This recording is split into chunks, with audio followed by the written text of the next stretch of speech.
सां शेयर कयो आहे। तो हिन वक़्तु शाह साईं जन सुठुनि सां त ही सॼण सही जे मूं कोन निहारिया ईंदमि जां पहिरीं त सभु लाहींदमि ॾुखड़ा। बाबा जन मूंखे चयो त छो त असांजे सजल मर्कज़ जी हिकिड़ी रिवायत रही आहे त असां वोट ऑफ थैंक्स चवंदा आहियूं ऐं जेको असांजे मेज़बान जी हैसियत में डॉक्टर बशीर अहमद शाद मथे वेठो आहे उहो अचे वोट ऑफ थैंक्स बि चवे ऐं नवाज़ अली नियाज़ जाफ़ी साहिब जे हवाले सां ॿ लफ़्ज़ ॻाल्हाए। तव्हां सभिनी जे भरपूर ताड़ियुनि में डॉक्टर बशीर अहमद शाद।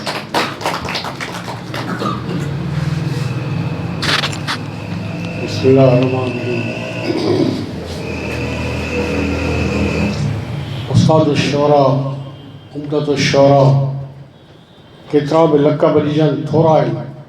एॾी वॾी शख़्सियत साईं नवाज़ अली नियाज़ जाफ़री साहब जे ॻाल्हाइण खां अॻु में मां मथे हेठि वेठल समूरनि दोस्तनि जो दिलि जे गहराइनि सां बेहद शुक्रगुज़ार आहियां जो पंहिंजो वक़्तु कढी असांजी हिन लड़णी महफ़िल में अची शरीक थिया।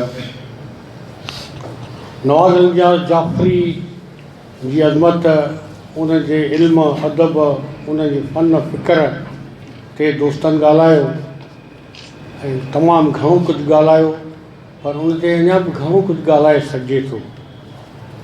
मां चौथे दर्जे में पढ़ां थो अंग्रेज़ी में मिसपला स्कूल में त साईं जो इंतकाल थियो आहे 1959। मूंखे संदुनि मुलाक़ात नसीब इन सेंस में थी जो मूं ॾिठो साणसि ईअं ई मिलियुमि बाक़ी कंहिं बि महफ़िल में बाज़ाब्ता साईं खे मूं कोन ॿुधो। हिन वक़्त जेके दोस्तनि साईं जा गुण ॻाया त साईं नरगो अज़ीम शाइर हो बल्कि सुर ऐं गुर जो बि मालिक हुयो ऐं बाक़ी तमामु घणो इल्मु हो ॼाण हुई हकीम हुयो उस्ताद बि रहियो ऐं पुराणे दौर में उस्ताद जी इहा ख़ासि ख़ूबी हूंदी त उस्ताद हुजण सां गॾु गॾु हकीम बि हूंदो हो।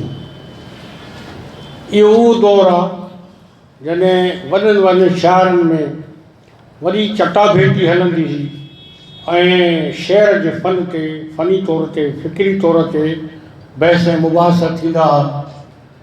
उन दौर में असां फ़क़ति ॾिसणु ॿुधणु पढ़ण वारा हुआसीं पर उन में जेको मज़ो हूंदो हो उन में जेतिरी हिकमत समायल हूंदी त मां ईअं चवां त एतिरो उत्साहींदड़ उहो अमल हूंदो हो जो उन महिल केतिरा ॿिया शाइर पैदा थी पवंदा हुआ।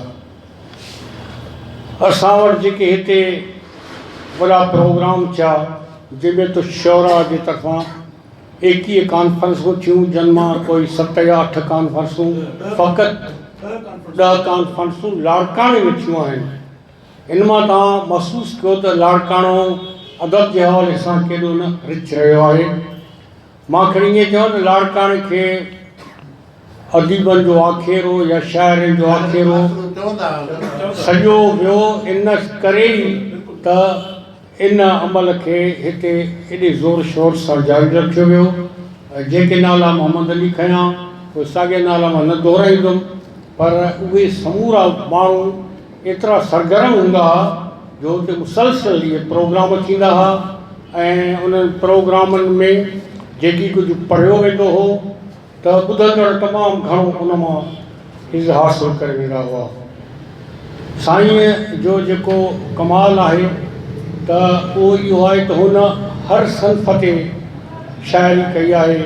हमद नात मनक़बत दोहा गज़ल उन खां अलावा आहे चाचा वरी फ़नी लिहाज़ खां ॾिसिजे त उन में गज़ल में मुख़्तलिफ़ तरीक़नि सां बिना नुक़्ते जे गज़ल ऐं सभई जेके सिटरूं उन में मथां ज़बरूं या हेठां ज़ेरूं मथां पेश वॾो फ़न आहे वॾी ॻाल्हि आहे।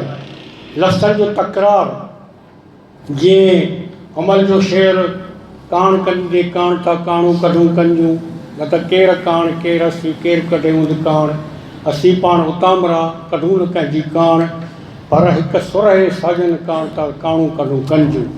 हाणे काण लफ़्ज़ जो जेको तकरार आहे अहिड़ी रीति लतीफ़ जे कलाम में मिले थो, साईंअ जे कलाम में बि इन क़िस्म जी शइ मिले थी। मुंहिंजी दिलि तमामु घणो चाहे पई त साईं ते हिकिड़ो किताब में त मूं 4 सफ़ा लिखिया अथमि, पर दिलि चाहे पई त हिकिड़ो तूल तवील मक़ालो लिखां।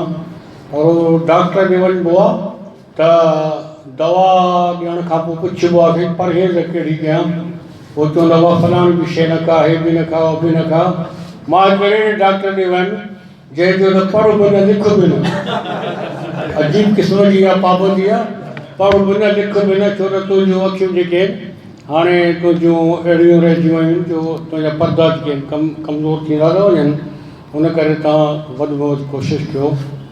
लिहाज़ा मूं लिखी त मूं घणो कोन सघियुमि, पोइ बि दिलि चाहे त मिड़ई कुझु थोरो लिखां ऐं तव्हांखे ताजुब लॻंदो। जन दोस्तनि हिन कलम सां लिखियो आहे त इहो कलम माना हे थुल्हो लिखंदो आहे, इन करे मां हिन पने ते 2-3 जेके शेर लिखियमि उहे थुल्हे हिन में लिखिया अथमि, मार्कर जेके सम्झंदा आहियो।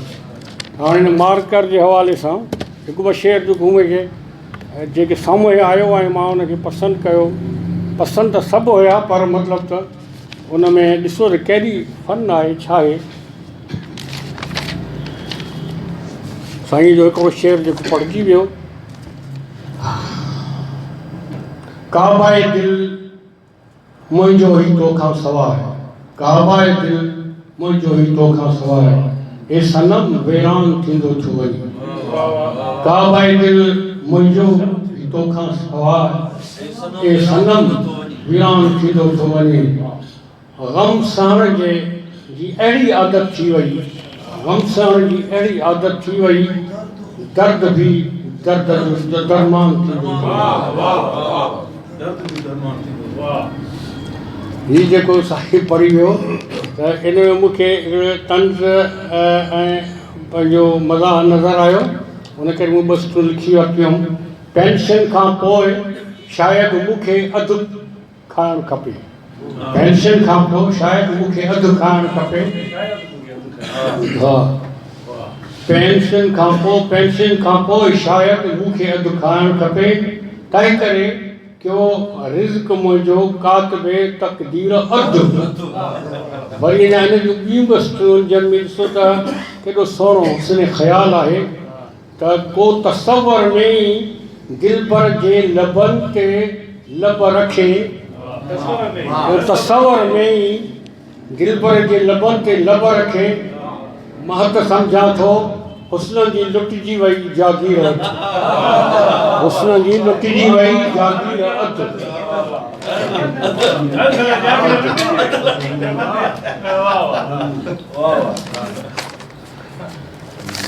साईं ॿियो आहे त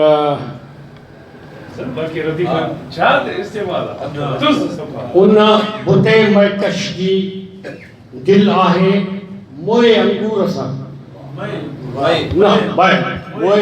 अंगूर सां, उन बुते महकश जी दिलि आहे मोए अंगूर सां, ज़ख़्म दिल अंगूरिया जो अॼु ॾिठा ई घूर सां। हा, अंगूरिया चश्मे नरगिस जाम थी पई, चश्मे नरगिस जाम थी पई शबनम शराब, गुलबदन साकी ॾिसे जे दीदे मखमूर सां। मूंखे ज़ुल्फ़नि जे हीअ ॾाढो तलब गौर तलब आहे, मूंखे ज़ुल्फ़नि में सनम अॼु हिन करे फांसी ॾिनी, मूंखे ज़ुल्फ़नि में सनम अॼु हिन करे फांसी ॾिनी, छो त मूं दावा कई पे इश्क में मंसूर सां,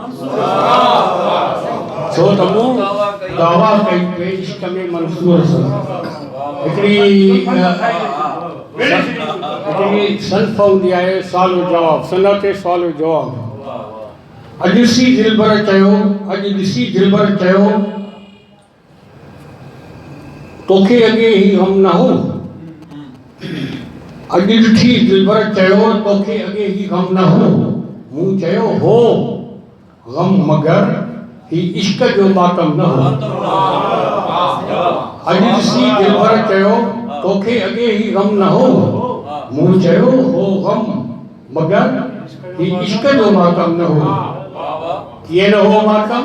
चयाई पेच हो पातल जॾहिं, मूं चयो हो सच पर ही ज़ुल्फ़ जो खम न हो। नाज़ मां मुर्गी चयाई पेच जो खम त हो, मूं चयो त खम जे हो तबे नाज़ ही दम न हो। पोइ मोहब्बत ॾेई विझी गल बाह ॿारो चे चयो कीअं न हूंदो नाज़ उन धार त मुंहिंजो कम न हो। नाज़ त हुयो न। ऐं सो बहरहाल आई एम सॉरी, मां साईं ते घणो कुझु न ॻाल्हाए सघियुमि न लिखी सघियुमि, ऐं उनजो सबबु मां ॿुधायूं पाण। सो अलाह